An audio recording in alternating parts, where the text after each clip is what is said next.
Good evening, everybody. I'm Kevin Young. I live at 1598 Elver Avenue. I don't know if you know what I do when I'm not kicking up the dust about the hospital, but I work in the business of rock and roll. I started in 1986. I've had the pleasure of working with people like David Bowie, Tina Turner, the Rolling Stones. It's a really rather long list, but you can imagine that when I was a rookie in 1986, and I was working INXS, the band INXS for Atlantic Records, I was intimidated by what was going on.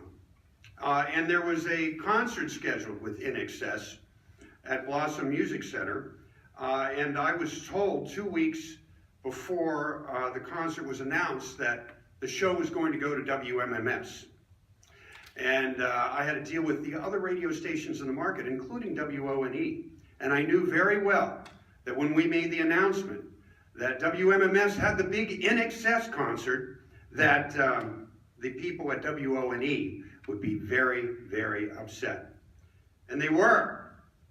But I was kind of hiding behind the idea that I was the rookie, you know. And I went down to my friend Ward Holmes, who was the program director down there, and I tried to say, Ward, you know, I'm new at this, and you know, I'm sorry this is happening. Can we go to dinner? Can we talk about this? Maybe there's something else we can do. And he said, no. He said, you knew 2 weeks before this was going to happen that it was going to happen. You didn't give me any warning. And you popped it on me, and I looked like a fool. I was there for you early on the record. I've been there for you on so many other records. I don't want to see you for a year. Get out of here. Forget about me. I'm losing your number. And you can lose mine. And you know, the next day I was at WMMS, and Kid Leo was congratulating me. That was a good deal, kid. Way to go. Way to go. It's tough. We understand. And Murray Saul was there. The great Murray Saul. I don't know if you remember the Get Down Man. And he said, kid, you know, you look a little down and out. This is a big deal. I said, well, I appreciate that, Murray, but, you know, WONE chewed me out.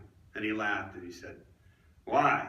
And he said, because he blamed me for this whole thing coming down, and I'm just a new guy. He said, you know what, kid? You might be the new guy, but the dealio is this. You're the joint. You carry the card that says Atlantic Records. You knew, and you're the joint, and you're paying the price. You know, it was hard to take, but I learned an important lesson. There's been a lot of talk about the status of this ER that we're going to have at the new building that's going to go up, that's going to be owned by the Cleveland Clinic.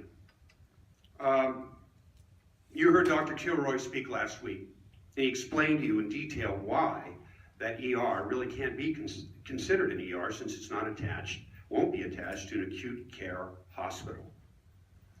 There's real risk. There's people that are going to walk into that ER, and they're going to be having heart attacks, and they're going to be in the middle of strokes. And that acute care hospital isn't going to be there. And time is tissue, just as the doctor said.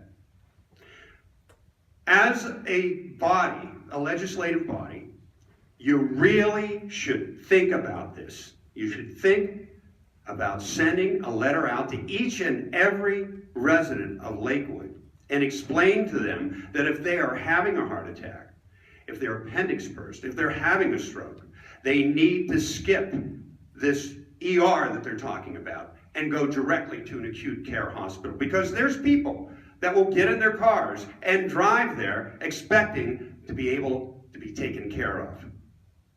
And these are people who could very well end up not recovering the way they could have.